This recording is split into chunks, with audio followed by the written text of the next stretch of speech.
My name's Christina Caputo from the Aperture Foundation. Thanks so much for joining us this evening for the projected image panel discussion as part of the ongoing series presented by Aperture in collaboration with the Art, Media, and Technology Department at the New School and the Vera List Center for Art and Politics.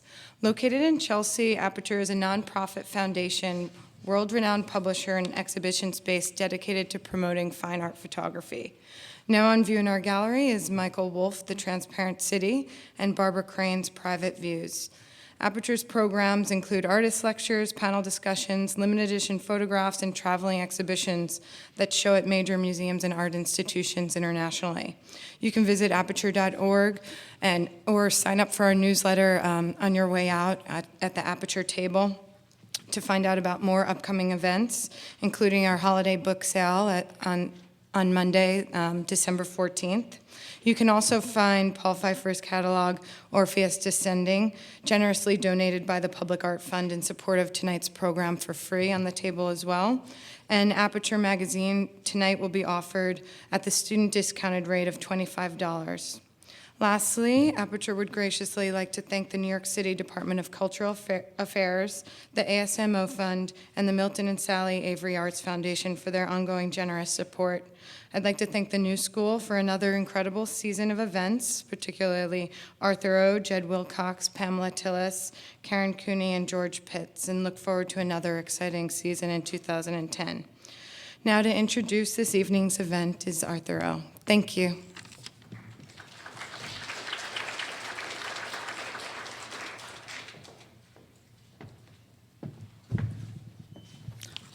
Hello, I'm Arthur O., assistant professor in the School of Art, Media, and Technology at the Parsons The New School for Design. Thank you all for coming tonight. It's my great pleasure to introduce the panelists for tonight's event. I wanted to take a moment before my introduction to note that the Confounding Expectations series of panel discussions is an exciting and ongoing collaboration between Parsons, the Aperture Foundation, and the Vera List Center for Art and Politics. And I'm greatly honored to be able to work within this group of wonderful collaborators. I'd like to thank Christina Caputo from Aperture, Karen Cooney and Alyssa Phoebus from the Vera List Center, and my colleagues George Pitts and Jed Wilcox from Parsons for all their help in making this evening's event possible. The topic of tonight's panel discussion surrounds the projected image, particularly still images and photographs. Today, the use of projection strategies in contemporary art is as ubiquitous as traditional mediums like painting and sculpture. And the use of projection strategies span across a wide range of contemporary art practices, from sculpture, installation, to performance. All of our panelists tonight work in a variety of different mediums, but the use of projection occupies an important place in their practices. The moderator for tonight is George Baker. He's an associate professor of modern contemporary art and vice chair of the Department of Art History at UCLA. He's an editor at October Magazine and October Books. He is the editor of James Coleman, published by MIT Press, and a frequent contributor to Artforum. Baker received his PhD from Columbia University and is a graduate of the art history program at Yale University and the independent study program at the Whitney Museum of American Art. Currently, he's working on projects including a revisionist study of Picasso's modernism and a shorter book on the work of 4 women artists, Zoe Leonard, Tasta Dean, Sharon Lockhart, and Maura Davey, to be entitled Lateness and Longing.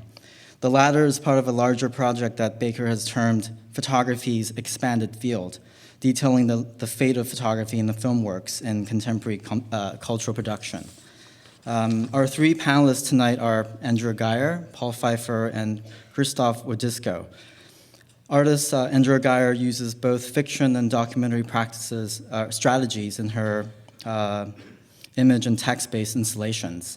She investigates historically evolved concepts such as national identity, gender, and class in the context of the ongoing readjustment of cultural meanings and social memories within current politics. She is currently an assistant professor of new genre at Parsons The New School for Design. Her work has been shown and documented 12, Crosshall, at the 2009 Athens Biennial and the 2008 Turin Biennial in Italy, as well as the Whitney Museum of Art, New York, Wit de Wit, Amsterdam, Gasworks, and Serpentine Gallery, London.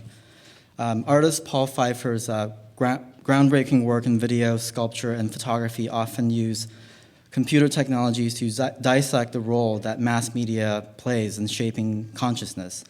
His work has also been shown at the Museum of Modern Art, the Whitney, the Guggenheim, PS1 Contemporary Art Center, the Studio Museum in Harlem, Gagosian Gallery, San Francisco Art Institute, the Walker Center, Site Santa Fe, Whitechapel Gallery, amongst others.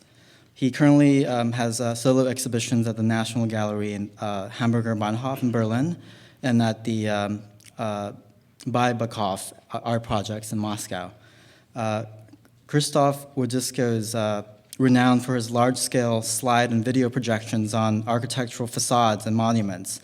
Since the late 80s, his projections have involved active participation of marginalized and estranged city residents. He presented Poland in the 2009 Venice Biennial. Since 1985, he has held many major retrospectives at such institutions as the Walker Art Center, Minneapolis, Museum Tsuki Lutz, Foundation Tapiz in Barcelona, Wadsworth Athenaeum in Hartford, Contemporary Art Center in Warsaw. He is the professor in the visual arts program and directs the interrogative design group at MIT. The format for tonight's panel discussion is as follows. Each artist will present a work of their choosing and contextualize this work in their respective practices, after which there will be a 30-minute moderated discussion between the panelists. Then we will open up the panel to questions from the audience. Please help me in welcoming tonight's guests. Thank you.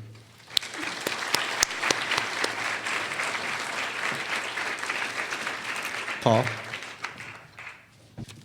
Okay. So I'm happy to be a part of this conversation tonight. And I think it's a little bit strange that I'm going first because I realized I'm the only one of the three who doesn't actually project photographs. But I feel like I have something to offer to the discussion because I do project video, and generally I've been very interested for a long time in possible uses of video that depart from the narrative approach and attempt to focus in other ways on what the medium's about and how it could be used. And basically have done a lot with videos that either don't move or move very little. And in some ways I think of them as being like photographs. Example one is, I think, my second experiment with video as a medium from 1998, and it's a piece called Perspective Study.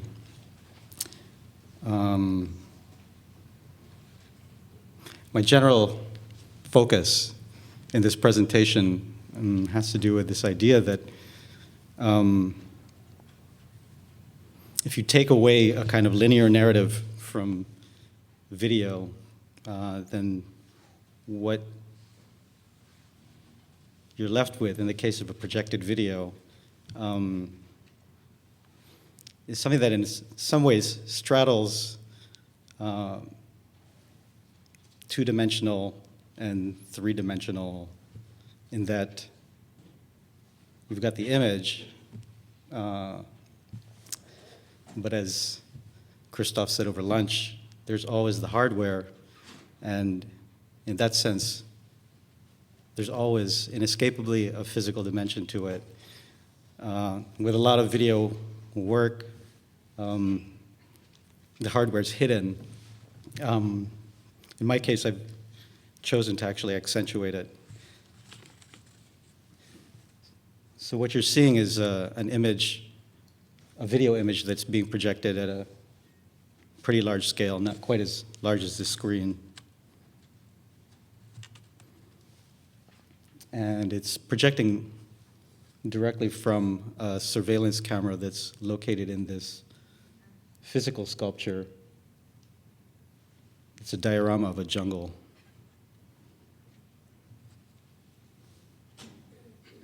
It's a close-up looking into it.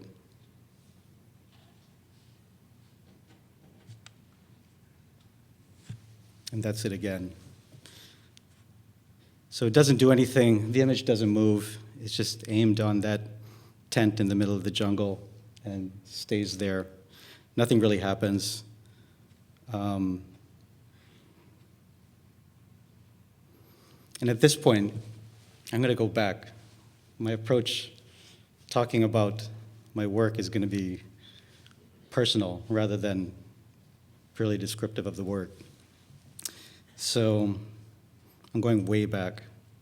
I heard somewhere, and I don't know who it was, an idea that stuck in my mind that that for artists, the creative impulse could be thought of as somehow relating back to some formative experience of revelation. Something that happens early and that inspires some sense of possibility. And that a lot happens in the course of an artist creating a voice for themselves, but that on some level, you can't help but go back to those formative experiences, if only subconsciously, and return to them again and again. So for me, I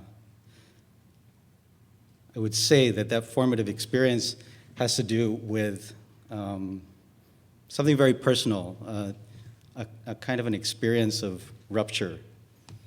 And I'm going to try to explain what I mean through a couple of specific incidents. The first one goes way back to when I was a kid, and in some ways I think of this as probably my earliest recollection of an experience of what rupture means. And that's just simply that when I was a kid, I had a couple of occasions where I experienced something like an out-of-body experience. And without getting into the details, I mention it because it's stuck in my mind. It's quite scary, traumatic. And what I take from that was a sense that, well, it had to do with perception. It was absolutely experiential, and it was ultimately intensely visual, to the point of almost being tactile, in the sense that what it felt like was physical numbness. And I've never been able to explain exactly what happened in that moment. It was sort of between waking and sleeping, and in the end, I don't think it was so unusual. But it was that sheer experience of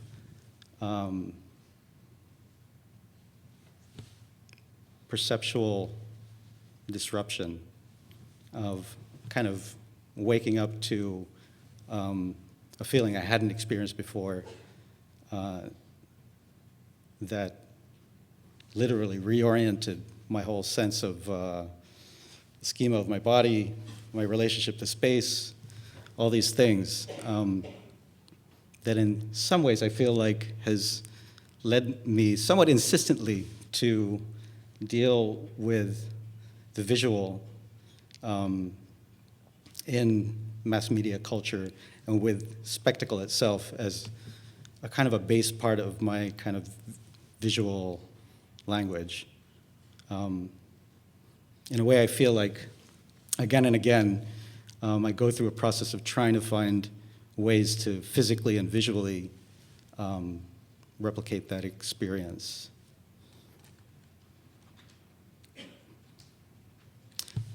So, I would say that those sort of out-of-body experiences, I was really like a little kid. Jumping forward, I want to talk a little bit about one of the books I read as a kid, again, probably more like a teenager now, and that's the novella Flatland. And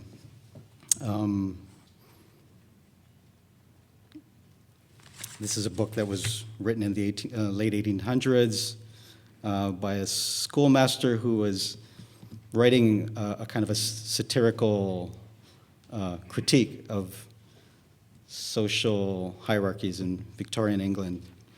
But what's enduring to me about that novel is that it actually describes the experience of moving from one dimension to another. In this case, it's written in almost like as a kind of like mathematical description, and it starts with a description of a two-dimensional world. So a world that has depth and width, but no height. So all the characters are like geometric objects, but they appear within this universe as lines.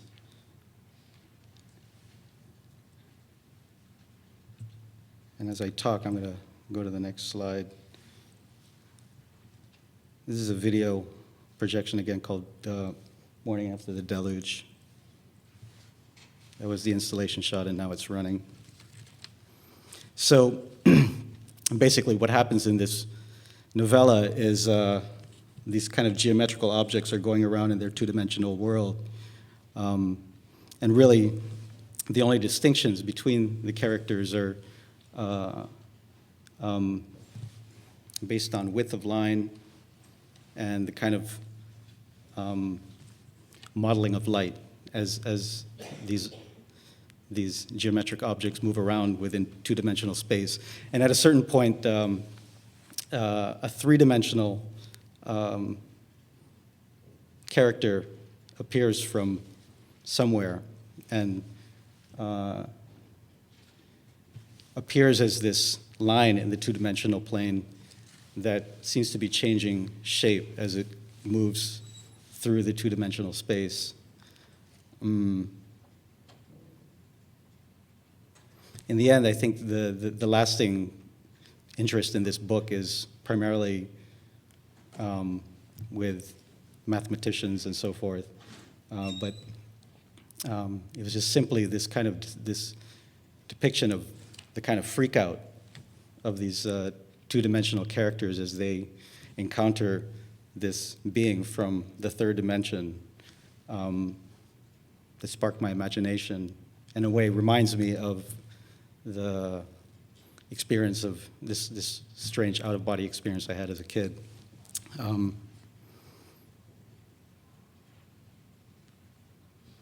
A third and more recent experience is seeing the Into the Light show at the Whitney Museum. This is a show curated by Chrissy Isles a few years ago of projection of video projection work from the 60s, and found it a very inspiring exhibition. And what was inspiring to me about it was that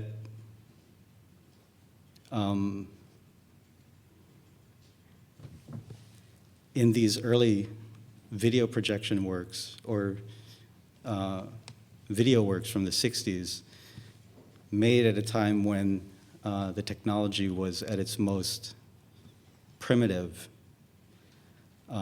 what was produced was some of the most focused and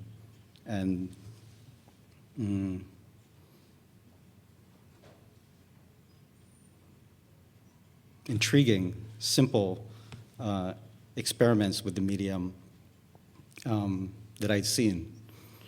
In some ways, it leads me to think that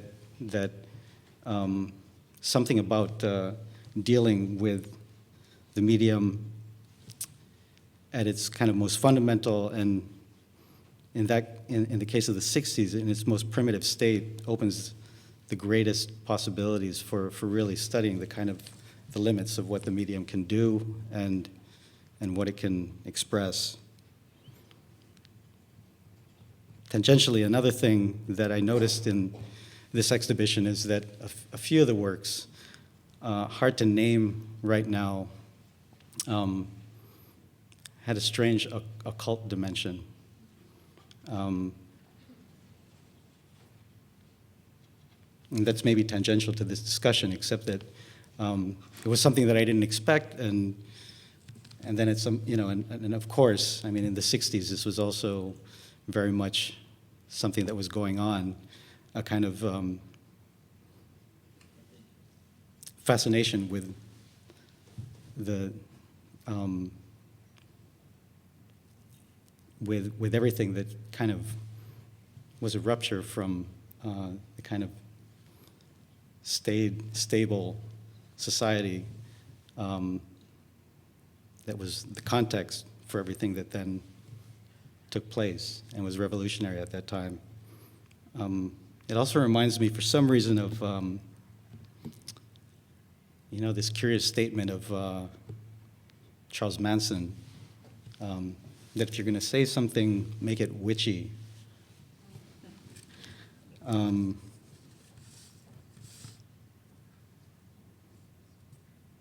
So one of the pieces in the Into the Light exhibit is by Anthony McCall, and I feel like this, in a way, demonstrates what interests me about projection technologies is something that straddles 2 dimensions and 3 dimensions. In the case of, with Anthony McCall's work, it becomes quite literal in that he's projecting films of lines and other simple geometric forms, and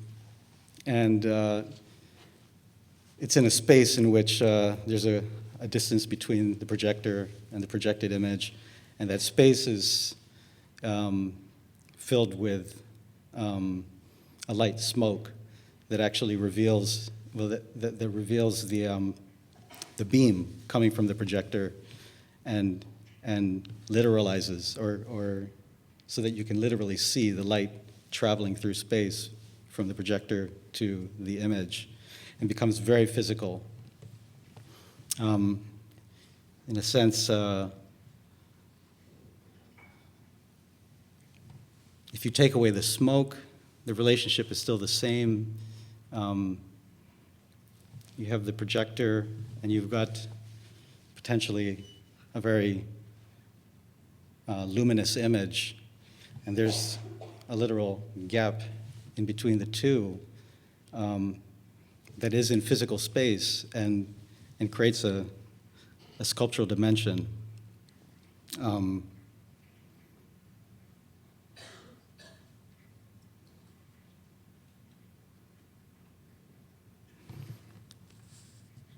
me, this is something that's really intriguing, the idea of showing video in a way that relates more to something like sculpture than the kind of more narrative approach that you find in, say, broadcast TV. In a way, it I would say, is the point where, that makes the context of art viewing such an interesting place to to work with video. In some ways, I think the problem of the reason why I am much less interested in a narrative approach to video making is that even though there's a way in which then the space of viewing has to become like a theater, as in a movie theater, and where you're asked to kind of forget that that space exists in a way to be absorbed by the image and to even lose consciousness of your body sitting in space. Whereas with sculpture, the room is always active, and in a way you always feel the presence of your body physically as you navigate around space to experience the sculpture. In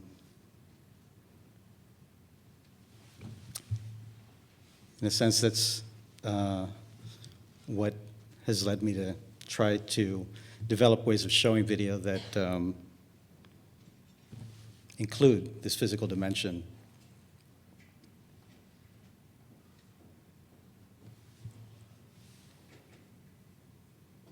I'm going to show one more piece.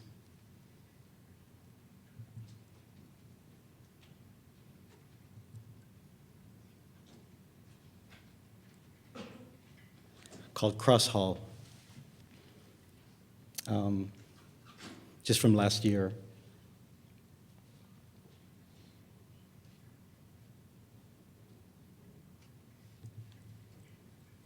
Whoops.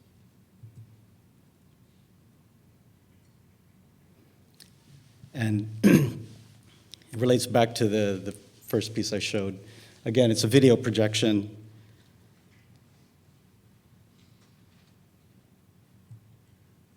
And this is the back side of the projection screen. In the background, behind this structure, you can see the video projector projecting onto the front of that wall. And in the background, or rather, behind this wall, the wooden box, like the jungle scene, contains the source of the projection, which is a scaled down diorama of the central hall in the White House, where the president usually records the national, addresses to the nation. So it's a scene that really you only see on TV.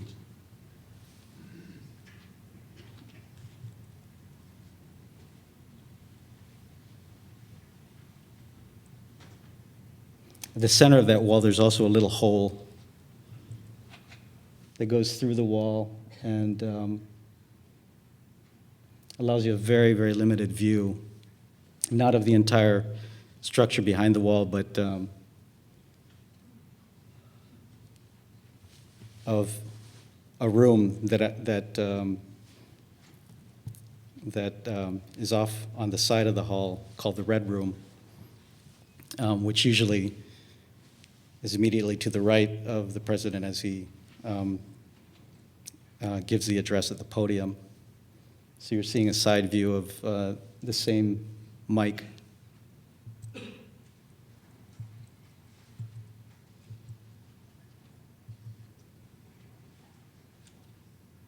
It's presented here, front and center in the projection.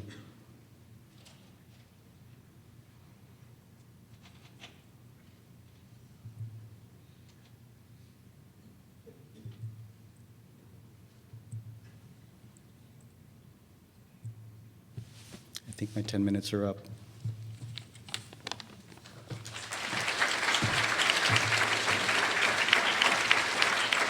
So I'd like to show my one of my most recent projects. But I have to say a few things about the context of it. And also my understanding of what I mean by projection.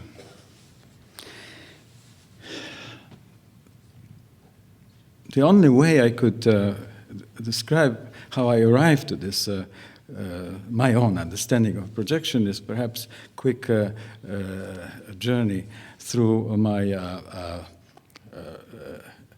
departure from my old country under previous regime, the communist regime, Poland, and arrival to the country with much lesser degree of unfreedom that we had in Poland. Well, this journey was actually guided by a certain premise that since the democracy was taken away from us in Poland, that maybe it exists somewhere else, that I can find it somewhere else. So that was a kind of journey, the process of chasing after democracy as a kind of phantom. I realized very quickly that democracy cannot be found anywhere. In fact, one has to make one. It's a job. And in fact, it's also the job is to create conditions for others to contribute to this process. It's not only just trying to do it on one's own. So that brings the whole concept of a position of a free speaker in a democratic process, without whom the process will die.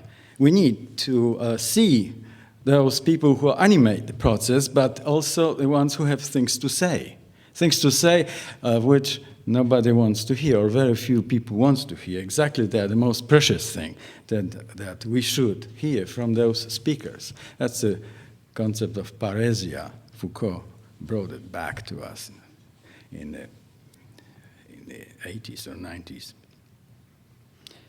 Yes, but who should be the one who should speak first, or who should have a priority in offering those? The one, of course, who is perhaps in the very bottom of the situation, who sees the world and the city from the point of view of its wound, of what's wrong.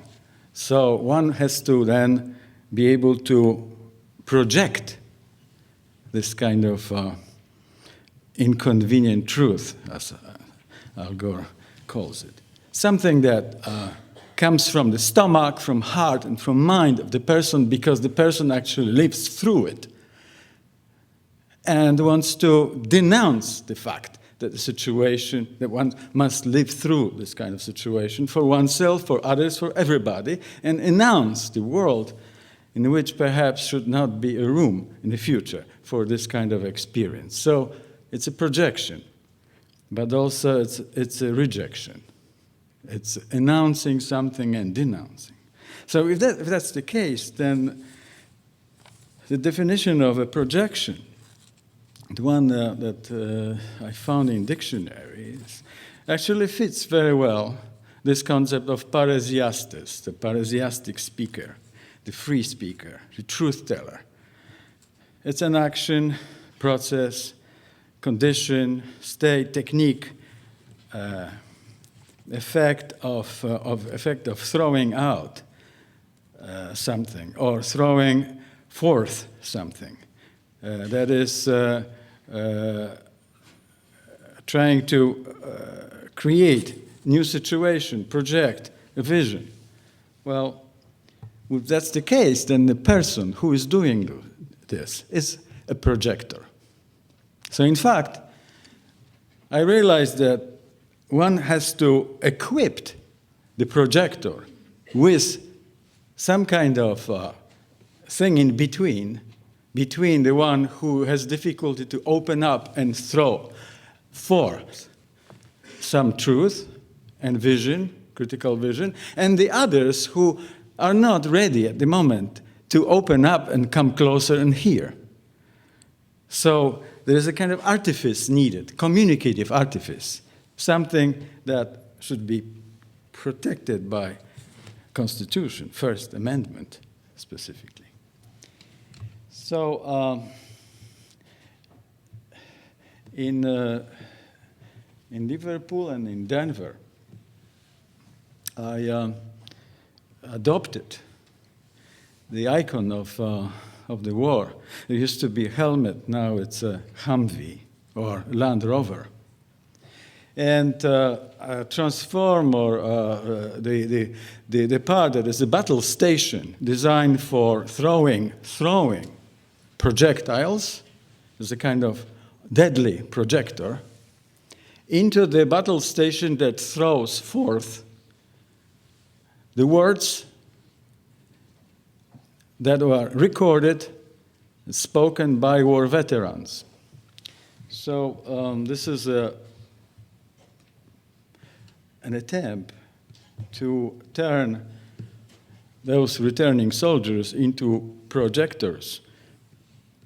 So rather than continuing the war, of course, as they do, but this time the war against the wall between them who know what war is and those who don't. The wall of misunderstanding of their condition, post-traumatic condition. So it's not enough to give somebody equipment, projector, for somebody to be a real projector. One has to create conditions for that person to develop capacity to open up and speak and find words and expression, to share something that is very difficult to even to hear for himself or herself. So it takes time. So this kind of projection project is also a psychotherapeutic project. Democracy cannot be simply done by giving somebody a microphone, as I have here. One has to create conditions for both sides to be able to communicate. So this vehicle think before you this sign way. up. It's not as rosy as you think. You will fight other people's wars. Within 1 second. Here today, gone tomorrow. So simple. So sad.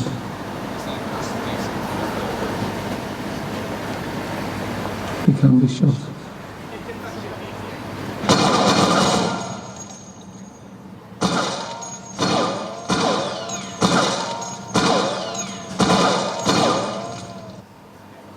I just couldn't believe it.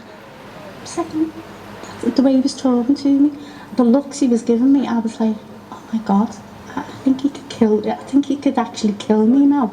He could put his hands around my throat and strangle me, you know. And I mean, it wasn't nasty. I'd just say, do you want a cup of tea? But the look in his eyes, and I thought, I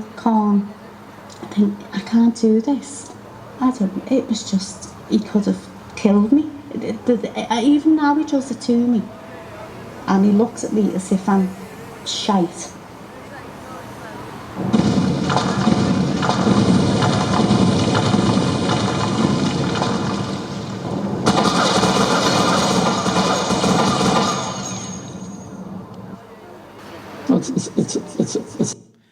You wouldn't believe what I put her through. That was from 1982, after I come back. When I went to Germany in 1984-ish, 83-ish, I nearly strangled her. I can't remember that. She said, "You're leaning up against the wall, Rob." I said, "I can't remember." And I didn't drink much. Well, I didn't drink. I said, "Can't remember that."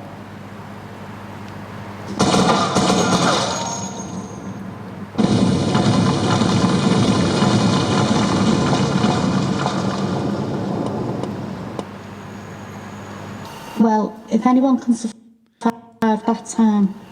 So it's important because to hear the voice of this woman, because she presented herself through this war veteran projection vehicle, it's Land Rover,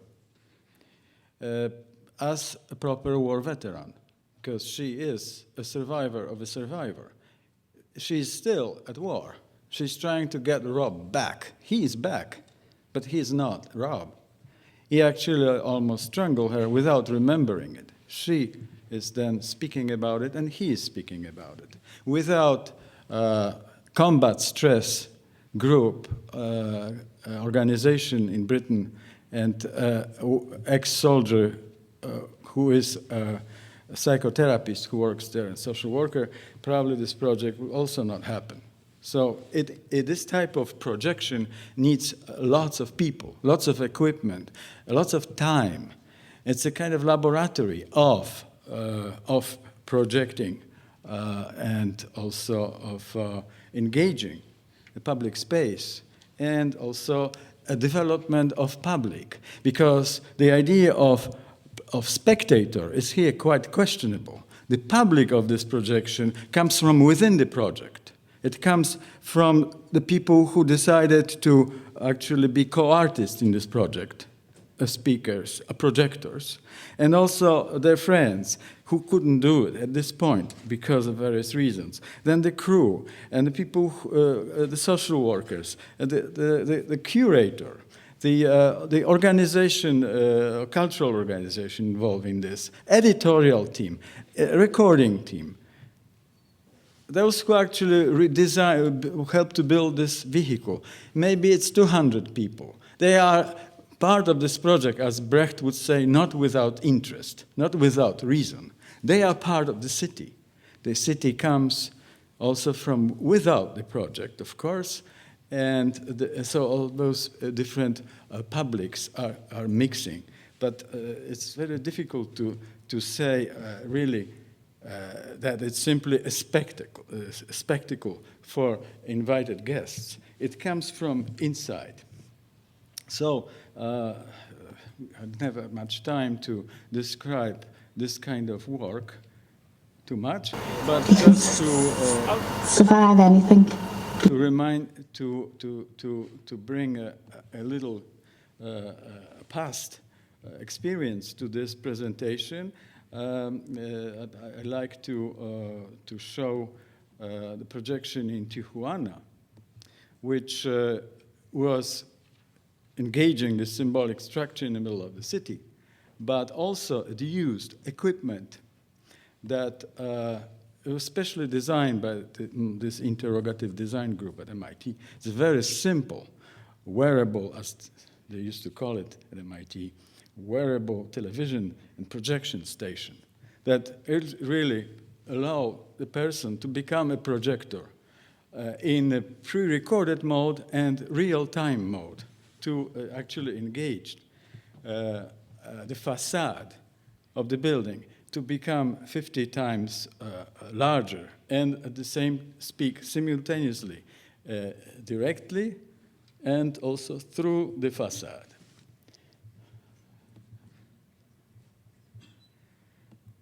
So just to give you a glimpse of it, this is the building. It's a huge structure. El Centro Cultural.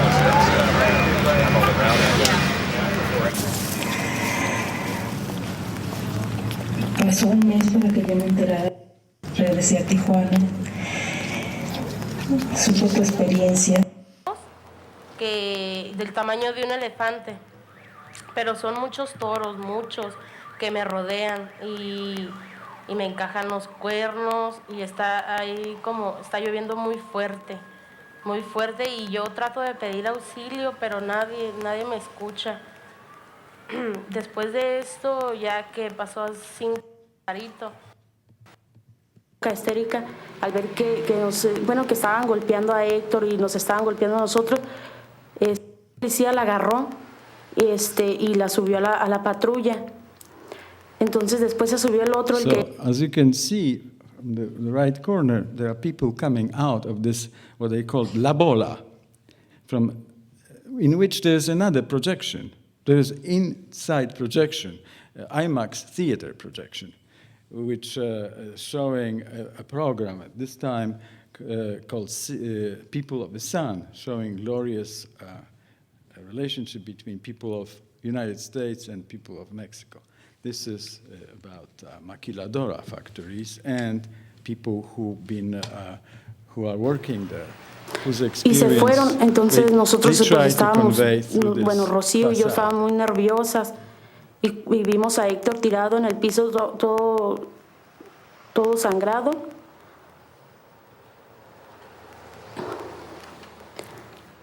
Y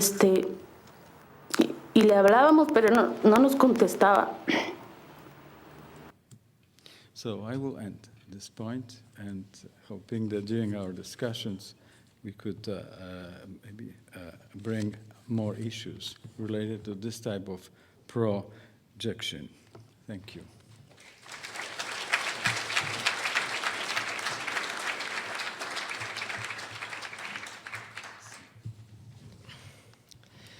I just wanted to thank Arthur for inviting me to be part of this project.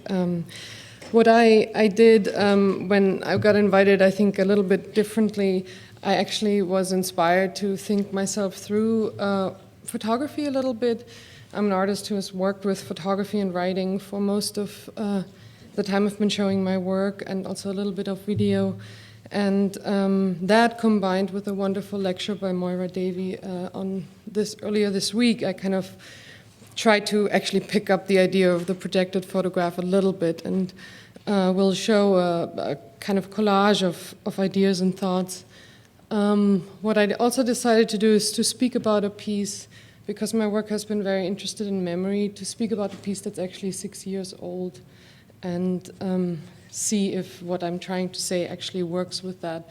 It's a piece that I did in the summer of 2003, and we all remember what kind of summer that was. And I thought it was interesting to, for myself, as, I mean, everybody gave, now I don't see anybody anymore. I gave, everybody gave a little bit of a personal introduction. I think for me, as somebody who migrated, so to say, to New York and has been living here for the last 14 years, questions of identity and citizenship have a particular urgency for me. And in that summer, I realized that they had a particular kind of urgency for my colleagues and friends, given what was happening. So I developed a work that's called Parallax, that tries to address the conditions of citizenship in the US at that moment, and it is an 8-channel synchronized slide projection piece that runs for 50 minutes, and it's sadly impossible to reproduce easily. So what I decided to do is to pick a set of 80 slides that I will be showing alongside my little talking. And the slides are a combination of things that I photographed on the street and a character a protagonist that I photographed while her passing through the city at that moment. And the slides they were also text slides that were a collection of newspaper articles, mostly from the New York Times, some from CNN, that were addressing issues around citizenship. So maybe we can start the slide projector.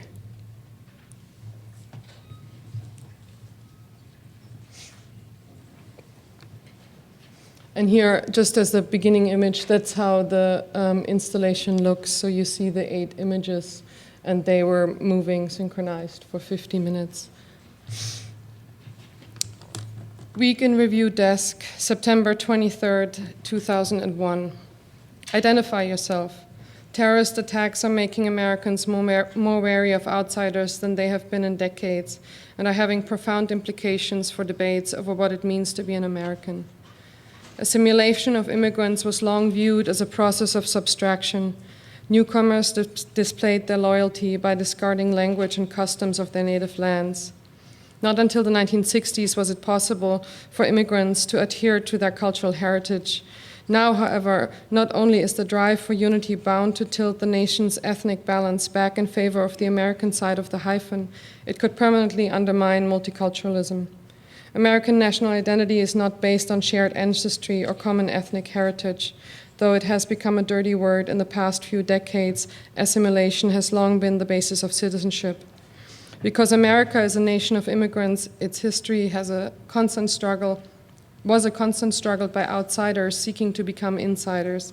Yet America's very diversity always made it particularly uncomfortable with the idea of the other. Editorial Desk, September 11th, 2002. Securing Freedom's Triumph by George W. Bush. America's people and its government are responding decisively to the challenges of our changed world. We are committed to defending our society against current and emerging threats, and we are determined to stand for the values that gave our nation its birth.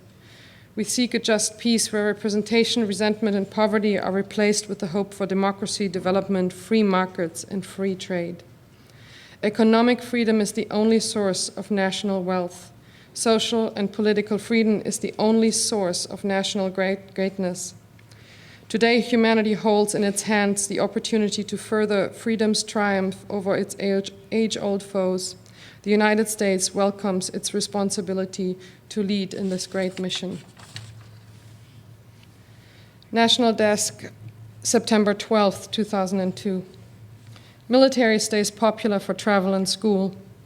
War is on their minds, the war on terrorism and the threat of war in Iraq, the possibility of combat. But across the country, new military recruits and others considering enlisting say their more immediate concern is surviving in the civilian world. Despite a wave of interest immediately after last September 11th, military officials say new recruits are influenced less by renewed patriotism than by traditional motivations, seeing the world, paying for college, earning a ticket out of a poor neighborhood. So in the spring of 2003, I found myself on the street with many others, collectively walking in marches and opposing the inevitable US invasion into Iraq. Like many, I carried my camera along with my fist high in the air. We walked and we spoke to be seen in the now, but unconsciously also to be seen and remembered as people of action in the future. For myself, to photograph has been a way of organizing, not so much of organizing the visual, but knowledge, the thinking that conditioned what is and can be seen or understood. I often photograph to organize my thoughts, especially when the things that trouble them seem disconnected from the actions of my everyday. To take pictures in this way is to trust the potential of photography to frame what human vision can only suspect. Like my colleague Jennifer Montgomery describes, with film, I would also suggest photography has the potential to be the language of the unexpected, to hold through its lens the detail, the accident invisible to the gaze of the present. The summer of 2003 had become a very convoluted moment of collective identification and non-identification with the US government and its image worldwide. I found myself with many on the streets addressing this alienation. I identified it in myself, but more so in my American colleagues and friends as an alienation of their identity as American. And this was the moment when I decided to dedicate a work to this alienation. Much of the visual and textual information in Parallax illuminates how the promises of citizenship, burdened as they are with the liberal compact still offered as a horizon, are part of that carefully moderated freedom that relies on the dialectic of inclusion and exclusion, and which is moderated through coercion, the media, the construction of fear through the media, through corruption. We might want to remember the Florida vote rejections, Enron or Halliburton, and through force, the actions of the FBI over these recent years. Parallax contextualizes these conditions with the experiences of mass demonstration and individual acts of resistance that happened at that same moment, to suggest that the scales of citizenship can also be imagined and materialized in actions like those, as we witnessed again in the lead up to the election of Obama. To photograph in this circumstance, for me, meant to find images that could describe not only the scene of the event in front of me, but my experience of it. Furthermore, the act of photographing became a way of grounding the disconnected experience into a reality, a fleeting and contested reality that I was holding onto through the process of first being present and second being present with a camera to witness. Yet beyond that present moment, the political struggle of the now, I was of course also thinking a lot about the way that the politics of that moment were being continuously rewritten. The politics of that same moment were continuously rewriting my actions as a demonstrator, either by not letting it emerge into public consciousness via media censoring, or by changing the numbers of demonstrators, silencing their speeches, their actions, etc. The work I was developing became self-consciously a form of document making. But my document making was not invested in the making of a photograph as a document, the creation of a photographic object that could be owned, recontextualized, subtitled, or cut out, but rather in the expanded notion of a document that I believe an encounter with an artwork can create.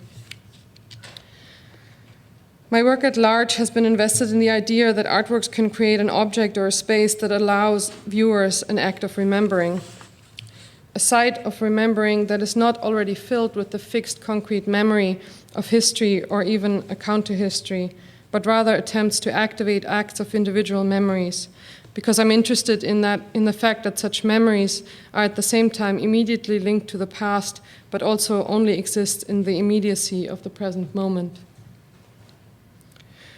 So I could claim that the photography in my work is not attempting to document the particular moment in the past, to authentically describe the visual theater of an event, but rather to activate memory, political, collective, or personal memory in the endlessly repeated moment of its viewing by an audience. And what's interesting is, of course, with the slide projection, that it doesn't really exist without it being viewed. In my work, Parallax, the installation of the piece itself adds another element to the mechanics of memory that I'm interested in my work, which is the educational setting of a slide projection. Referring to the use of slides in the context of learning, photography makes itself legible as knowledge and information. In this setting, Parallax projects images and texts from newspapers, 8 at a time, moving themselves synchronized through 50 minutes. In this piece, I understand the projection screen to become the temporal connection of two moments of vision, the taking of the picture from a scene and the gaze of a viewer in the museum or the gallery space. I would claim that this temporal encounter of the gaze of the photographer with that of the viewer through the projected photograph on the screen has the potential to manifest the resemblances, linking temporally divergent moments to each other and permitting them to communicate or to correspond. Like Walter Benjamin's understanding of history, this communication is projecting those moments of the past that metaphorically anticipate the present out of the continuum of history, and through that, the dialectical quality of the photographic image itself is made visible. So this moment in which a projected image appears on a screen like a trace and becomes visible to a viewer without entering the tangible world of things and objects can allow an active memory, a memory that can neither be fixed nor owned, but will only be activated through the repeated experience of viewing.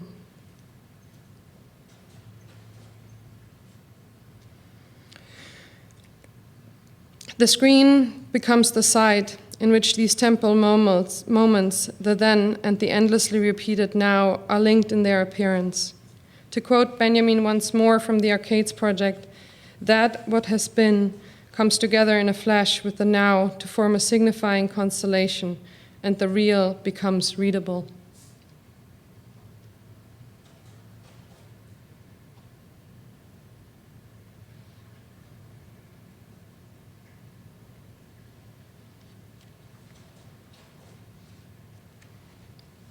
I'm very interested in such forms of memory, of memories that are understood as the conditions of the experience of the present. To not forget in this way is to reassure, to keep alive and present what happened, and more and most importantly in my work, to allow the awareness to live in the reality of a present in which actually something happened.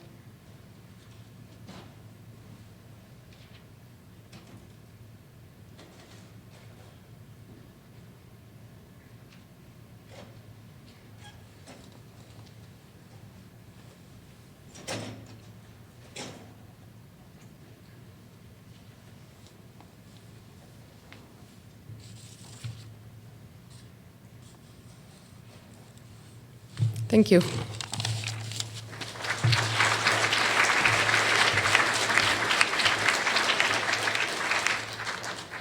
Okay, well, I also wanted to say thank you for the invitation to tonight's panel, to the organizers, and also thank you for these presentations. I'm going to start first by imagining, regardless of Andrea's final presentation, by imagining that this series of presentations was actually part of a panel that was about photography, which in fact it may be, but it seems obviously the stakes are much larger than just those of photography. However, I do have a couple of thought points that I wanted just to put on the table before I start to ask some questions or we have a group discussion. For me, thinking about the projected image or thinking about projected photographs, it really has been a question for me in my own work, in my writings, in my teaching, and what I've been working on lately. That has been a photographic question above all else. So my first couple of thinking points might seem a little bit constrained after we've thrown the sort of possibilities of projection, of thinking projection, as wide as they've just been thrown. So don't attack me yet, but you can attack me. You can attack me, but give me a second to try to work out some thoughts that will lead to questions.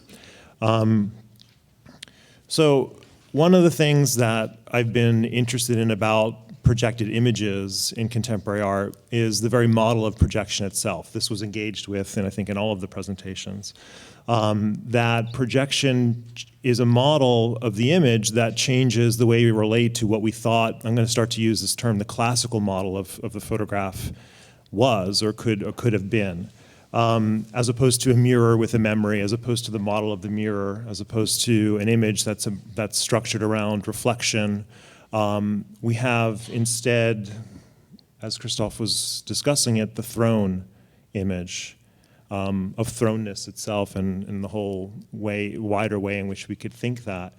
And immediately, at least for me, two ramifications begin to unwind. If we're not dealing with a kind of paradigm of reflection, but of projection, of throwing, there's a kind of immediate opening of the model that we're dealing with, the aesthetic model, to something like a thinking of expansion. So whether it be the expansion of artistic strategies, whether it be the expansion of the apparatus of the image itself, expansion becomes one of the major dynamics, I think, that projection just raises conceptually. The other major shift would seem to me, as opposed to all of the kind of connotations that went along with the mirror with the memory model of the photograph, about objectivity, but also about, in a certain sense, analysis, isolation, the kind of photographic typological structures that we're familiar with from the history of photography, and this kind of distancing that was part of that model of the photograph. The projected image is a different model, not just of expansion, but also seemingly of experiences of immersion. And I don't mean immersion just in the sense that we think of that term in cinema, that we're immersed in this kind of a theater space where the image, sucks us into its alluring experience. But it seems that immersion is much more a radical concept potentially here with many projected image scenarios that I'm familiar with, and it has to do with something that I think photography also always did as well, especially in its earlier history. Immersion is some kind of space where the distance between a subject and an object, the distance between the self and the other, is not possible to maintain anymore. And I think one of the reasons why I love the history of early photography is that experience is everywhere. And it seems to have returned in many ways with the rise of the projected image to some kind of hegemony. So that's one thinking point, the very model of projection as entailing these sets of shifts. The second, I have three.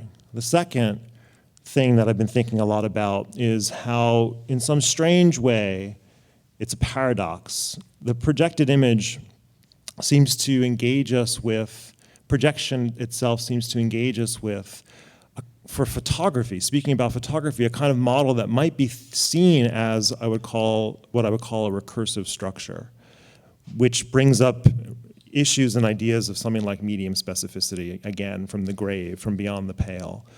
Recursive structure.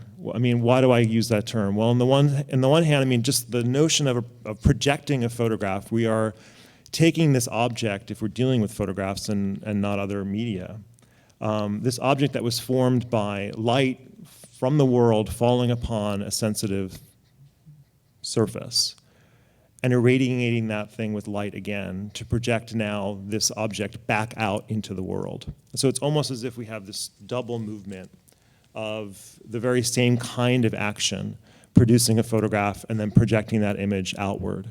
As if the scenario of projecting images would raise, by doing this, something that is about a kind of thinking of what a photograph has always been, what it could be, what it is in this moment. At the same time that I say all of that about recursivity potentially being one of the stakes of projected images in photography, it also seems to be the case that, and the diversity of practices presented here tonight would speak to this paradox, which is that there's an intense hybridity to this situation that has nothing to do with what we thought medium specificity might have once been. So there's my second thinking point, the paradox between recursivity and hybridity. And third, I'll say this, so I'll start to engage with all of your presentations. I was surprised to find what I'm about to say, and maybe Krzysztof will disagree with me after I say it. I was almost most engaged by Krzysztof's presentation about his work. And that is, in some sense, one of the things I've found most exciting about thinking about the kind of expansion of the photograph through the various ways in which artists are dealing with projected images today, is that it seems to call up, again, I'm thinking about alternate models now of what the photograph could be thought to be. Alternate models of the photograph, for example, so if in some sense the projected scenario seems to constantly collide the still image with moving images, photography with cinema, that kind of hybridity is at stake. We begin to have to rethink the narratives about what the history of photography told us a photograph was. For example, that sort of story of the origins of photography and the camera obscura. I mean, what is that story about? Isn't that story actually about this scenario where images were always in motion and that there was a desire to fix them at a certain point in history, but those images were images of flux? That seemed to be, again, there seems to be an attempt somehow to recapture that experience of flux in certain kinds of projected image works that I'm thinking about in the contemporary moment, which would lead you to think that some of the narratives we've held to most closely and dearly in terms of the defining stories of photography, the mirror with a memory, photography as a kind of fixation of the image, the trace, the remnant, the preservation of a thing, that these stories have to be challenged by a whole set of other stories. They're not just displaced, they're there, they are true, they existed, and they are models for what photography was, but they're not the only one or ones. The photograph as a temporal form, the photograph as a form that develops. We use the language of development. Certain thinkers that I've been quite close to, like Kaja Silverman, have been trying to think through this paradox of what development means for photography. The moving image, the temporal image, the image in flux, development, all of these kinds of concepts that deal with an image that's not fixed and is temporalized seem to be something that has been reactivated in extraordinarily complex ways in the present. So those are my three points. Alternate models of photography that seem to reach back to the early history of the medium and reclaim something there that has been repressed in our understandings of what this kind of image could always have been. And there I come back to Paul's first presentation, since that seemed to be his stake. So I could ask specific questions. I don't know if anyone wants to respond to any of, or if you feel interpolated at all by any of these thinking points about projection. They might just be my current bugaboo. They might just be my own mini presentation, not even 5 minutes, as opposed to an engagement with the three of yours, which we could start to do. There's the answer. Well, I think one thing that becomes very, I mean, it takes me a minute to wrap those three concepts together, but when you started with this idea of expansion and emergence, is that something that kind of is very present in the narratives of our works is actually the viewer, and that it seems for me that that's the most interesting kind of aspect, that what you're describing, a nice way of talking about this, that the expansion is the opening up of the conscious space that is created for viewing, right? And then the kind of experience of emergence in that space. Well, one thing I was struck by, it's really, I mean, we can all do this collectively, and you can all help me and help us do it too. It's really hard to try to unify these very disparate bodies of work you've presented. But one thing I was struck by as I was listening in the audience just now that was immediate and began almost each of your presentations is the notion of perspective. So this is to concretize your comment just now, that, you know, Paul, you were dealing with the first piece, you called it a perspective study, right? That was the title. It'd be good to hear more about that piece maybe, but also about specifically the piece dealing with the projection of the sun. There was that, and then Krzysztof, you were talking immediately from the beginning of your presentation of how projection for you is to be understood as someone's lived perspective, as a perspective from lived experience, and you used that word. And Andrea, you called your piece Parallax, and the whole notion of engaging with photography as a scenario of looker and looked at, or of looking and being looked at, or of photographs existing alongside one another endlessly, giving us a kind of shifting set of views and perspectives between viewer and viewed. This seemed to be at stake in all of these presentations. So I'm wondering if we maybe could talk about the opening of this issue of projection to how we understand perspective. I mean, what is perspective? What is this engagement with both a fixed position, which projection seems to, it needs, but also the conflict or the bringing into dialogue of differing positions. So it's not a projected image is not a single thing anymore. It's always at least two things, or three, or four. Film theory might have called it an apparatus in the past. But is there really still a white screen? Is there still a white screen? Yeah, I mean, of course, we have one screen. We have one behind us, yeah. But we didn't talk about screen. Would seem to be we have to project upon something. So also we project in a particular context. Right. So the screens are not neutral, or the places where we project are not neutral. Right. They are themselves kind of, they have a history of projection, of our mental projections. We project, they remember, they're witnesses to lots of events. So we have, the space of our projection is charged, it's meaningful. So our projection that I see from my, of course, practice is always second, third degree or fourth degree projection. Of course, I'm maybe overusing this word, maybe abusing it, but in fact, I'm trying to always go back to what dictionary. No, it's you are abusing it, but beautifully so, I think, the word projection. But also this notion you just put on the table of a screen is not a neutral object, but a screen can be a witness, a screen can have memory. Even the white screen is not neutral, right? Because it is cut off of the context. So what is not on that screen somehow is there in some ways. Well, this was just an idea.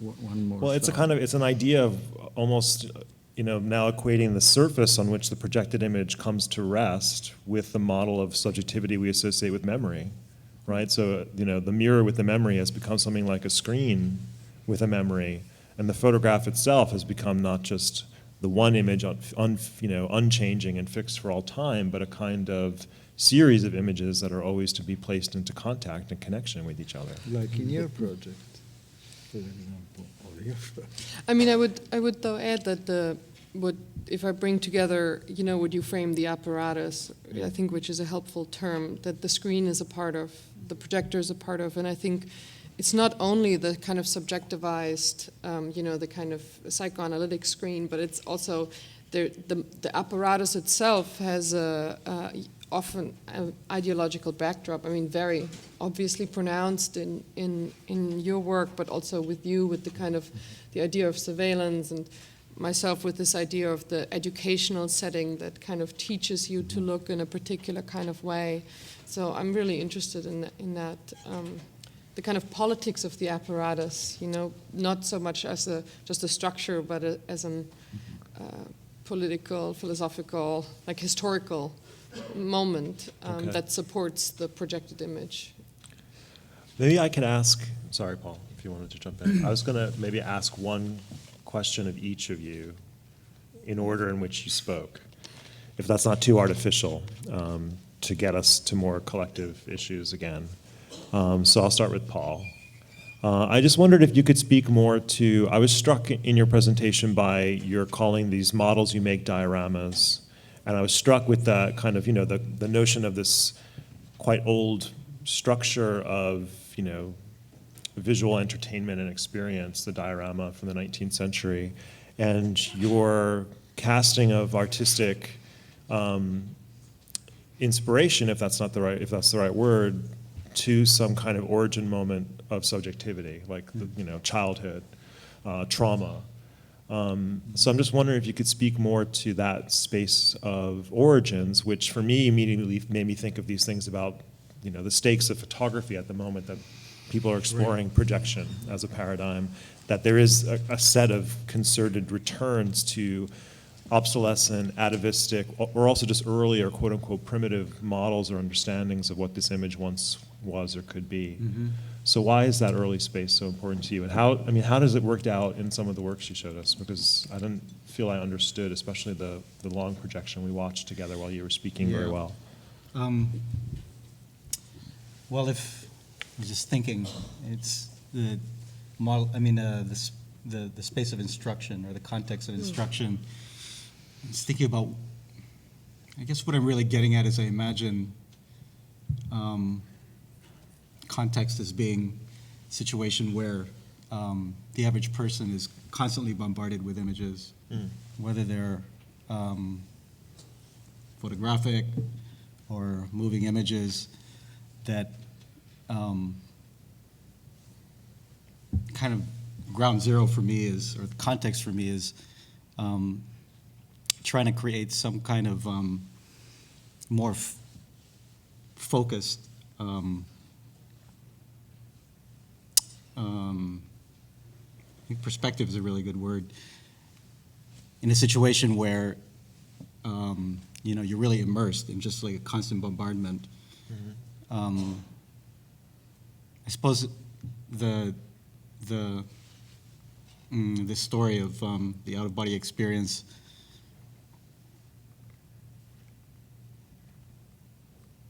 Well, you didn't give us any details, so it's a bit obtuse. Right. Well, as I guess out-of-body experiences might be. Yeah. Yeah, it's interesting. I suppose it's just really, it's really about just an experience of reality seeming to become very unstable. Right. And in some ways, I think of that kind of constant bombardment of images as being an instability like that, an experience of instability, or of not being able to tell what's true, or what's real and what's not. Mm-hmm. But in fact, I feel like the effect of that kind of bombardment is, to make one. What's the word? Passive. Right. And that in fact, there's a kind of, if anything, an intensification of the illusion of reality being solid or stable. But maybe that's just because, I mean, obviously, all these images are intended with to elicit very specific responses, whether it's to sell something or to tell, to immerse you in a story or to just simply like blow you away with Sensorial with the effect, spectacle, yeah. with the spectacle, and being in. I mean, immersion to me means you like literally leave one physical space and enter into another one, which is more virtual, and within that virtual space, then really. So it's like, is the promise of early, like, childhood, of origins, is that a promise of a kind of redemption to that totalized space of spectacle that your work seems to be trying to produce a counter model of immersion to? Is there like an outside that you're trying to reach back toward, or is that, I mean, and can you explain the second piece a little bit more, like what we were watching? Or? Yeah, I'm sorry I didn't explain it at the time. And what you were looking at was a video made up of two separate images. One is a sunrise and the other is a sunset. And they were cut and paste digitally in just simple desktop software. Each at the horizon line. Right. One of them turned upside down, so the two horizon lines became one. So it's like the origins and the ends meeting. Yeah, I mean, the way I thought about it is that, so you're seeing a sunrise back to back, and with a sunset, you're seeing the edges of the earth. As a viewer then, well, I guess the other thing is that the sun is also motion tracked to stay centered in the frame, so that the usual thing that you would see watching a sunset of the sun moving across your field of vision towards the horizon is reversed. Right. The sun becomes the stable point and the horizon moves across. So literally it's sort of the ground, visually, the ground is taken away, and you're watching a space that physically couldn't exist. And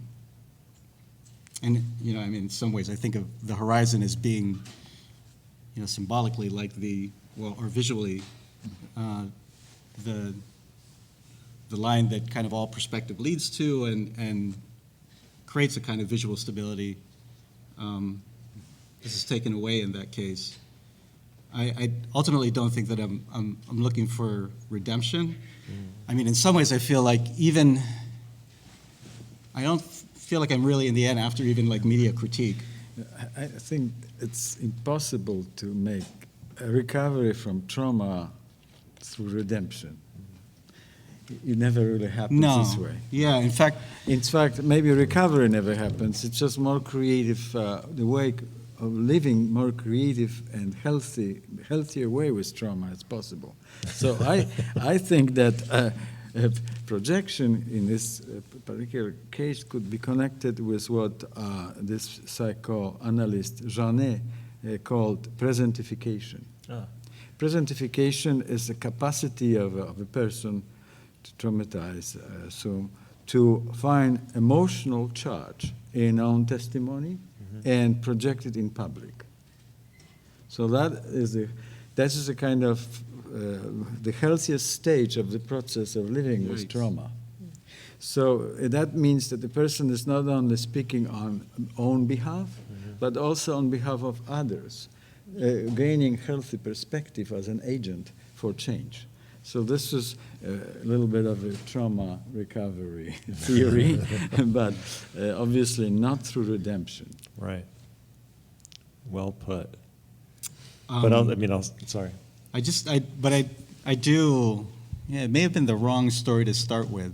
I mean, in some ways I assume, that at least on a mundane level, waking up from sleep, that this experience of kind of not quite being asleep, not quite being awake. I'm thinking that it's more common than maybe it actually is. Yikes, maybe it's just me. I mean, I ultimately, I think that if any kind of, I mean, the connection I was trying to make with, you know, how people live with images,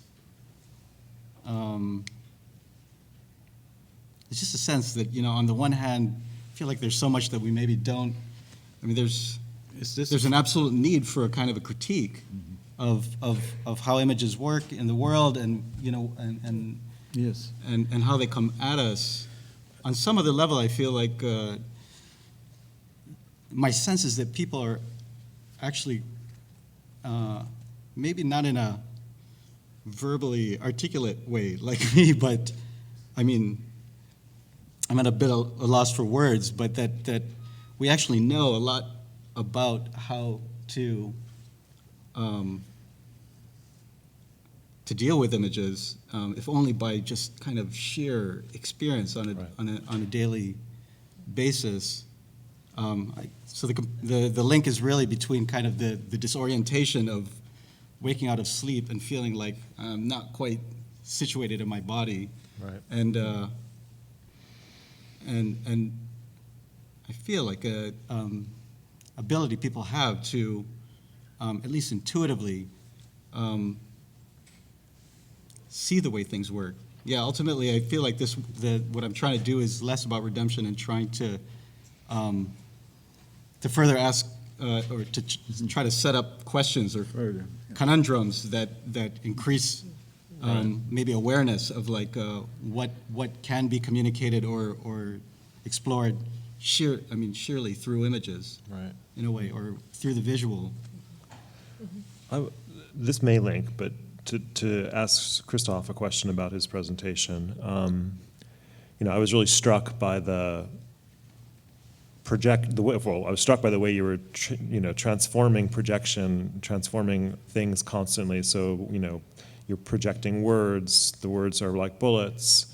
They also seemed like photographs to me on a conceptual level, and the fact that they were constantly developing. They were constantly, chained to each other. They were constantly somehow moving in the ways in which I've been trying to think photography myself. But it seemed like one of the stakes of the work you were presenting was to allow something to appear.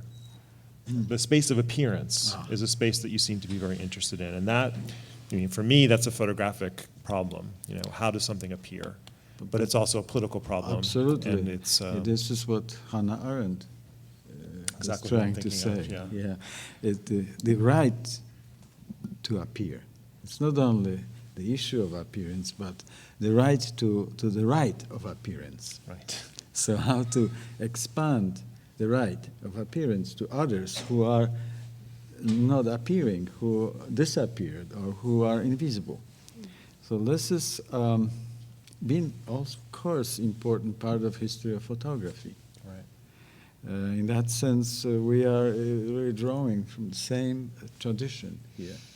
It's just attaching other media, other apparatuses, as you say. Well, what hopes do you put on appearance as a problem, or as a problematic? Is it something you see that the work is trying to enact in different ways, or allow things to appear that are not allowed to appear within public space? Or, I mean, appearance has been criticized as being an insufficient politics. I mean, it's not political enough. It's, it's about desire more than politics, or subjectivity more than action. But this presentification idea, it's a political, it's a psychopolitical appearance. It's an appearance. It's actually a process of recognizing and developing capacity of a person to appear, right, to project oneself in public space, and that is very political. But if it's just only about image without the whole process, then of course it's a little insufficient. Right. Well then, Andrea, Along these same lines, I was wondering about, I mean, I was so struck by your statement in your talk that, you know, a projected image, a slide projection, for example, doesn't exist unless it's viewed. So could you talk a little bit more about your hopes for this model of memory that you associate with the piece you were showing and maybe other of your pieces that you didn't show, and what it means to pin these hopes on the space of the projected image as a space of memory, as a space that prioritizes receivership, the receiver of an image, as opposed to the producer of one? I think I'm very interested in this idea in which, I think I said that, in which one recognizes that memory conditions every action in the present, right? And that memory is usually comprised of a set of influences that come in us, that is memory that is learned through school or through family histories. Then there's memory that's kind of maybe on a larger scale ideologically kind of brought to you. You carry memories of events that you weren't part of, but you are historically part of due to your identity. And then, of course, there's this whole, like, in a kind of psychological level, like the memory that we have through transference across generations and people that we live with. So this kind of, I've been very, very invested in these different kind of levels of what I call memory. I'm not sure that is the perfect word, but that kind of builds our experience of the present. So I'm actually very invested in this moment of the present, to not slide to the past or to the future, but stay within that moment, which seems to be so difficult for us in the kind of urban, or in the urban lives we live, like this, to endure the present moment.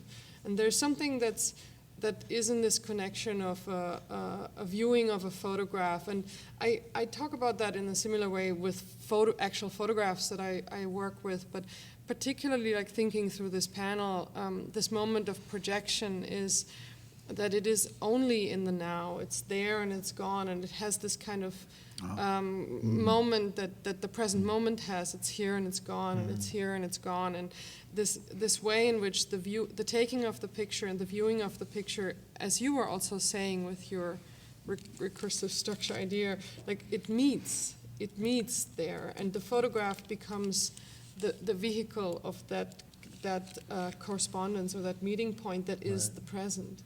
And then it's also it's a site of contact, right? I mean, it's a site of contact between the self and the other, or the self and the world. I mean, the image exists time. It's both. Only if you claim it. Yeah. You know, it doesn't exist on its own. Exactly. And it doesn't exist if you don't claim it. It just passes and it's nothing. But if you claim it, there's a contact. So in this moment now, that's, as Benjamin said, the future and past dwell. Mm-hmm.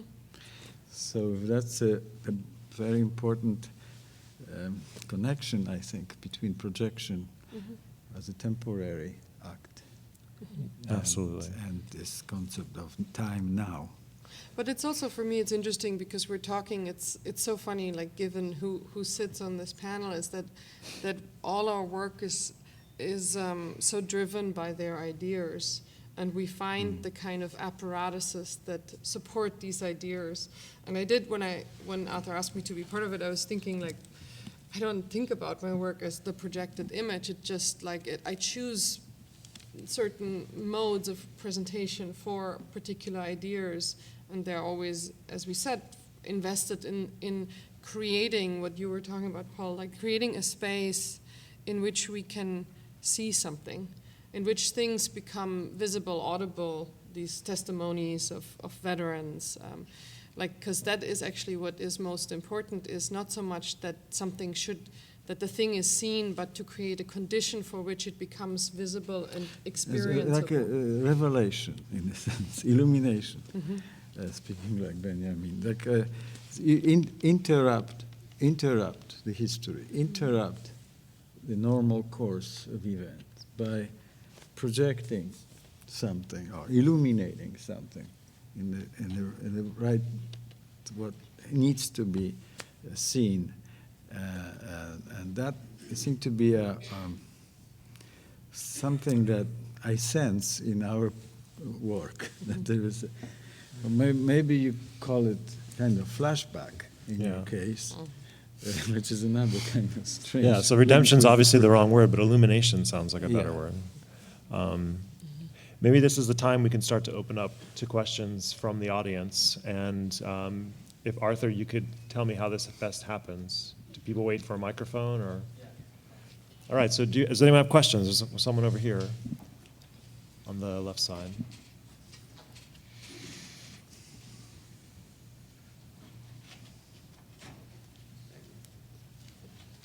I wonder to what degree any of you on the panel have given thought to the after image of your projections and whether there's a correspondence or whether there's a divergence. That's a great term, after image, because it requires temporary act of projection to have after image. So I'm, of course, because of what I do, very interested in after image. In that sense that when the projection is hitting its target and it's organically connected with moment and context, once it's gone, when the projector is switched off, the image will stay as long as circumstances, unfortunately, are not changing. And so we hope that after image will disappear because there will be no longer, context will shift. So maybe that's a utopia of after image. I was also thinking about, well, I actually wanted to include a short clip. Couldn't find it, but I was looking for a moment from a film where you see, you know, when the projector stops and the celluloid burns. I guess the computer version would be something like an after image, screen burn. And for me, this is something that I've thought about a lot because it's one way that I would describe what emerges if you lose the narrative aspect of something like video. I'm sorry that that I'm talking about video instead of photography, but that's how I got to do it. Well, that's symptomatic, I think, Paul, of the fact that what the photograph. It's not just two different mediums anymore. Right. There's a whole series of connections, which seems to be one of the stakes your work is trying to deal with. Sure. To me, what emerges is, you obviously become at that point totally aware of the apparatus, in a very if it burns down the theater, then in a very physical way. But it's a curious. It's like an image of something being destroyed, but I feel like there's also something being created, which is this awareness of the thing that was creating the illusion, let's say, and I don't know, I'd even want to connect it back to, I agree that in a way that the areas the ways that we're working are just so disparate that in a way it's quite, it's fascinating, and I'm finding it difficult to kind of, in a way, to bring it together. Right. But I do feel like that what you said about perspective, resonates with me as a kind of a commonality. What I would describe as perspective is, I think, would be very different from what you guys would. So what is perspective, Paul, for you? Well, or why is it an important term for your work? I'm attached to the idea that art has something to do with this. I guess I would link perspective with, again, this experience of sort of jumping from one dimension to another. Maybe. So those are moments of possibility for you, that there's an outside to a system of an image or a system of media or a system of images, that these points of contact potentially produce an outside to. Maybe that's a false description of what you're describing, but it sounds like that's to me what you're like. Between sculpture and the projected image, between the media image and its disruption. Yeah, I mean, in the case of the burning celluloid, I mean, from the story that's being told, the complete disruption, the story stops, and in a way, another story that's much more abstract, just about the apparatus itself, that emerges. Right. And I wanted to say that there's this very old idea of Duchamp that art has something to do with the fourth dimension. I have no idea. I mean, I wouldn't even attempt to address that, but I feel like it has something to do with an attempt to just simply to try to focus on an experience where you're not where you actually where you become aware of its parameters. It's sort of like not just the picture in the frame, but the frame itself, and sort of what's happening outside the frame. A kind of like a meta experience or something, or an experience of like meta reality or whatever. Yeah. But I would like to just add that I think for me the idea of the after image is exactly what I was trying to talk about, is that there is no image that exists outside of the dialogue with that after image. So they are not the same, but they are in constant dialogue. That's what I was actually trying to talk about when I talked about correspondence and dialogue in relation to each other. Questions? I don't know where the microphone is. It's right behind you. Hi.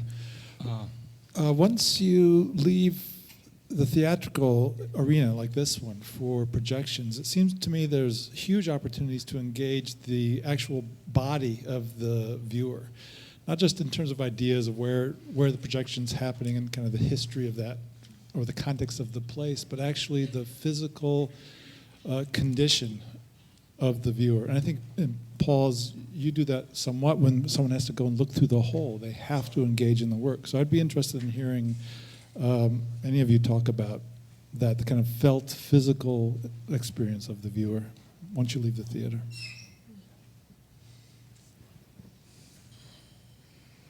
Well, don't look to me.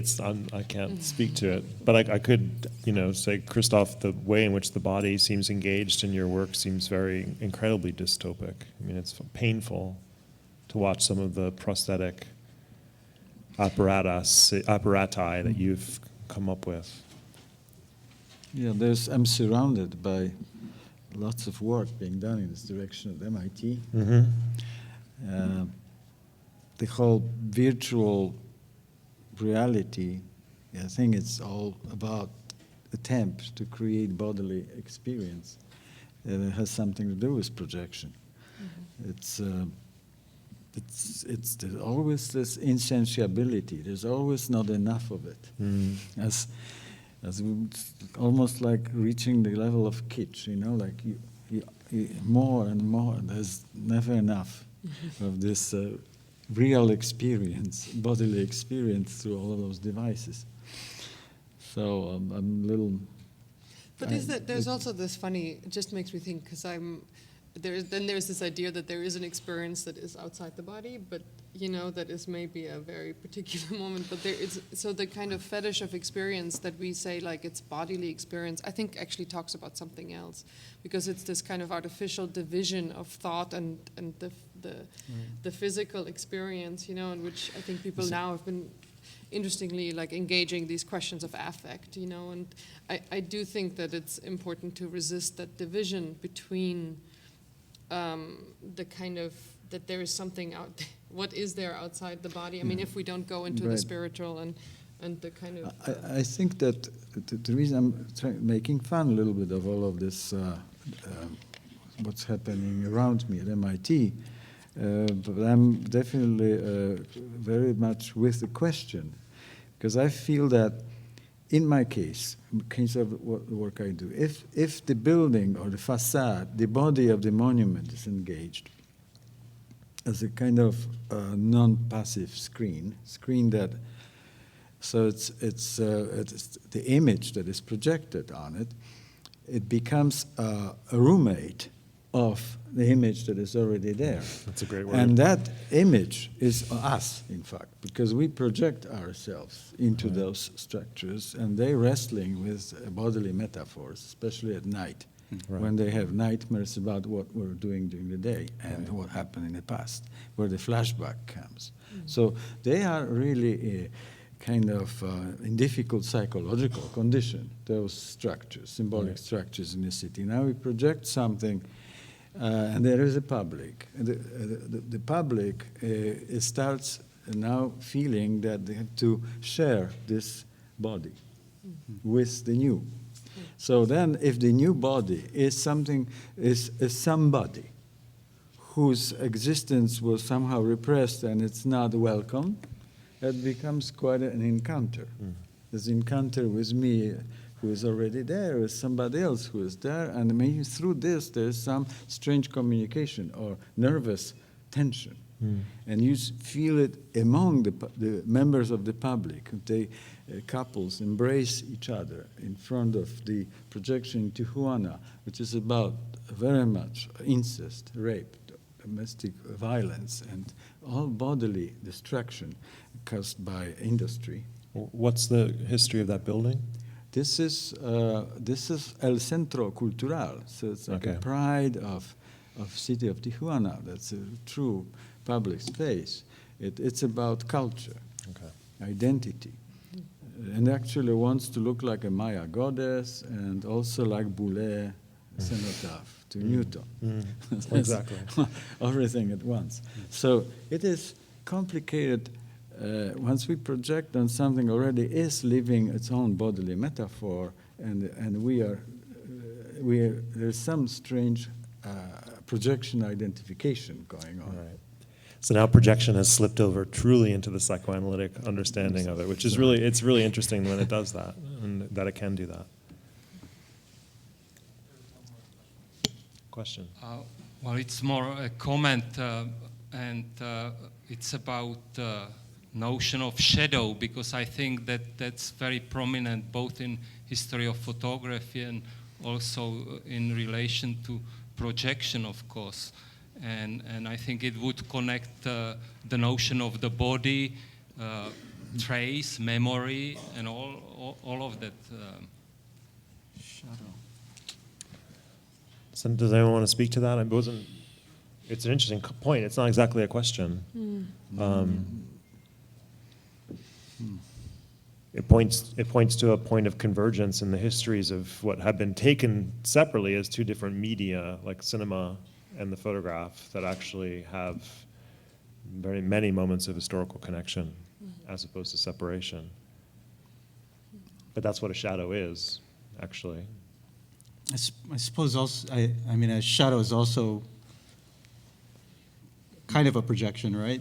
Or maybe the inverse of a projection. It's the first It's projection. one of the oldest projections. I mean, there's like, I mean, it's here. If you see a shadow, then you're always aware of like the object that's causing it. There's a light involved, so there is projection happening. I mean, but then it's always somehow, indexically related to an object. So there's a sense of like the physical thing that's creating the image. And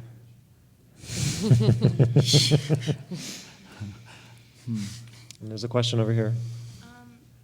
Hi, I was just wondering if you guys could perhaps talk a little bit about the live visceral experience of light as it might relate to your works. Because for me, that's what the projection is first and foremost. Light.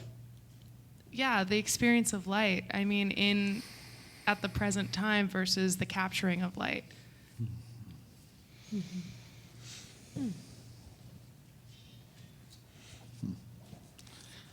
Well, Paul, you did film the sun. Yeah.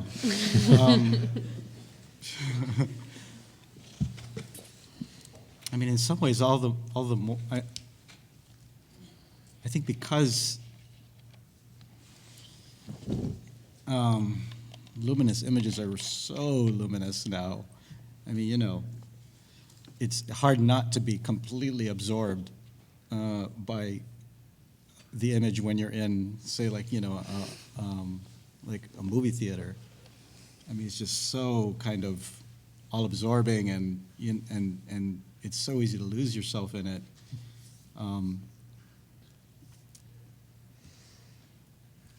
You know, all the more reason that to me, it's just, it's such. I mean, to me, it's a really interesting distinction. The conditions that you expect when you see a film versus what you expect when you are looking at, say, sculpture or even painting, which by comparison is just is so not aggressive, in a way kind of mute by comparison. And there's something really, to me, wonderful about that, you know? In some ways, I much prefer to have a kind of you know, a contemplative moment of looking and thinking around art, because in some ways it's so much more subtle and kind of multi-dimensional. Mm-hmm. There's actually space to think and make up my own mind. And in a way, you know, I mean, what I love about sculpture is that, you know, there's no beginning or end. It's completely up to me to even, you know, define the temporality of it, you know, how I'm going to enter into it and when I'm going to depart and how many times I come. You know, this is like a viewing experience that with so many more options than literally anything else in the world. I mean, you know, to me that describes something closer to the kind of intimacy of like talking to another person than the kind of bombast of you know, of a Hollywood movie. Yeah. Krzysztof, I mean, you work at night by necessity if you work outside with projection. So light has to be something you think about, or the absence of light has to be something you think about. Yeah, well, the light is, of course, again, this metaphor, psychological, because we say the uncanny experience is when something that's supposed to be in dark, hidden in dark, comes to light. So, of course, buildings in the city, they are obsessively illuminating itself during the night, as if they're afraid that they will disappear, because all what they do is they are there like in a stage set at night. Most of them are only cleaning themselves or something. They're talking about office buildings. Right. So there is something about light itself, casting light at night, without any projecting any image. It's already you're already projecting. Right. Actually, those sources of light are called projectors, even if they only project light. Right. There's a flashlight, which is a kind of horrifying projection in a search. Mm-hmm. When you search, when the troops are searching houses, mm-hmm. you know, in Iraq or Afghanistan, I think we could definitely. I'm definitely very interested in this type of projection, but it's not a sunlight for me. It's a kind of a device that is doing it, and then the question is, what we're going to illuminate? Right. What do we select from this, and who is projecting? So it would be interesting to give that power of projecting things to people who really know what to search for, right. And then make it public. There's another question here. Or there's a question in the back. The mic's in the back. Sorry. Right. To hear you talk, I think you mentioned the apparatus, and it seemed to be something that was reoccurring. And can you restate what you just said? I said through the conversation, the question of the apparatus came up a lot. And I was just thinking about Martin Heidegger's the question of technology, where he actually spoke of the model of the apparatus under the science, where they set up nature to investigate nature under a setup to find the truth, but that will only exist in the setup of that apparatus, meaning the instrumentalization of science. And in relation to this, since, technology is embedded in projection, Martin Heidegger would say then there will be a passing of truth. That technology simultaneously conceals and then reveals. Okay, so your question is about how did the works relate to element, the issue of technology itself? Right, and because that's somehow underlying this turn to projection. Right, and so does anyone want to speak to that? Of course, it's interesting because what you're bringing up is that already what is produced, what we're projecting, is already not only viewed through an apparatus, but constructed through an apparatus. And I think what's interesting is then to use the kind of mechanisms to reveal exactly that construction of an image. Even when the cellulite burns, right? The kind of is the revelation not only of the construction of the viewing, but also the construction of the making, and that's why I think it's interesting to think about the projection as in relation to an after image, where the idea of the images that we have, that we can produce or call up in our heads, or are left over by things that we have seen, or have a similar kind of construction, but it's not an apparatus per se.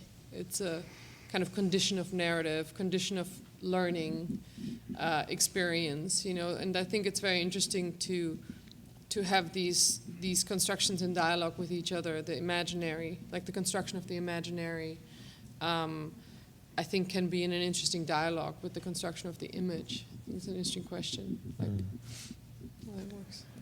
Well, are you talking about sorry. No, Paul, please. Say like an ideological apparatus versus so it's not just physical apparatus or technical apparatus, but there's all kinds of apparatus. Yeah, exactly. Okay, we've run out of time, unless Krzysztof wants to make a last comment. Just that technology with the word techne in it. So it's not just a technical thing, but also it's cultural and it's political. Right. The techne is also something to do with taking advantage of occasion and circumstances, and making choices and decisions, tactical decisions, how to act and what means are the best for each project. So in that sense, we are very much, I think, all the three of us into technology all the time, but at the same time, I'm surrounded by those instrumental researchers who seem to be disconnecting their technique from techne. So we're always trying to make it back, but there's a problem there. So it's unresolved dialogue between artists and instrumental researchers in my context. All right, and but as long as we are not really finding a solution, I think it's good. Yes, because we actually explore this area of technology from different ends. Right. Okay, so with etymology and origins, we've run out of time and come to the end. So I wanted to thank everyone who stayed, and thank you for your questions, and my thanks to the panelists again for their presentation. Thanks, George.